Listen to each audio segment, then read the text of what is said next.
Sa loob ng 24 oras ay merong ginawang pagsalakay ang militanteng grupo ng Yemen na Houthi sa Red Sea. Binomba ng Houthi ang isang UK cargo ship gamit ang missile.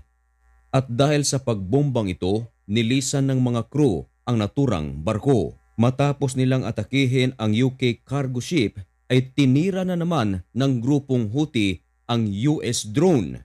Viral ngayon sa social media ang mga di umano'y debris ng US drone na pinagpupulot ng mga militanteng grupong Houthis.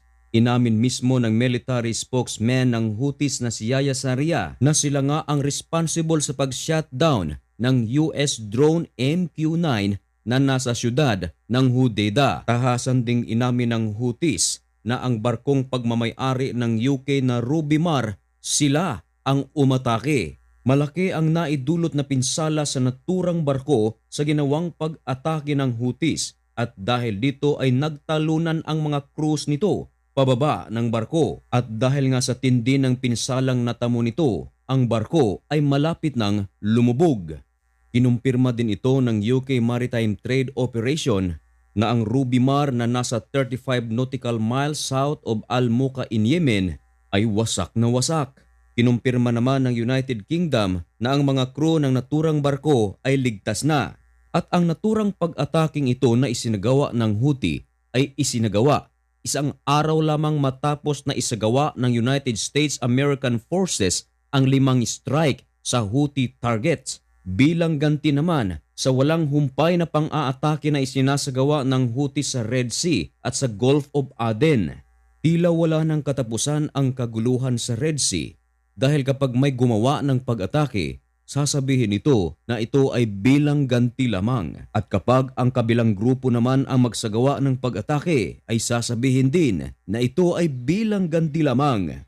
Ayon kay Yahya Saree, hinding-hindi raw sila titigil sa kanilang operasyon sa Red Sea bilang suporta sa mga tao sa Gaza. Hihinto lang daw sila kung ihihinto ng Israel ang kanilang pang-aatake sa Gaza.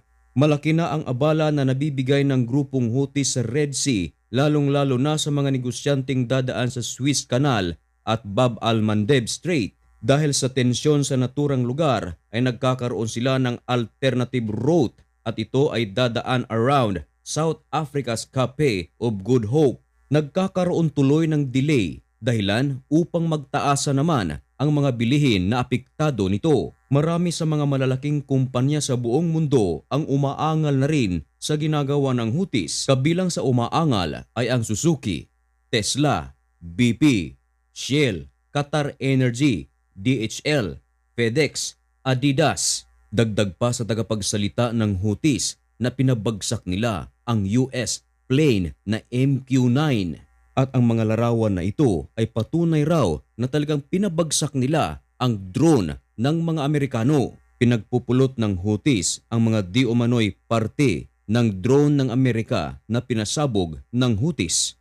Wala pang ipinalabas na pahayag ang kampo ng Amerika at ng United Kingdom tungkol sa pangyayaring ito at malamang na hindi mananahimik dito ang US at UK.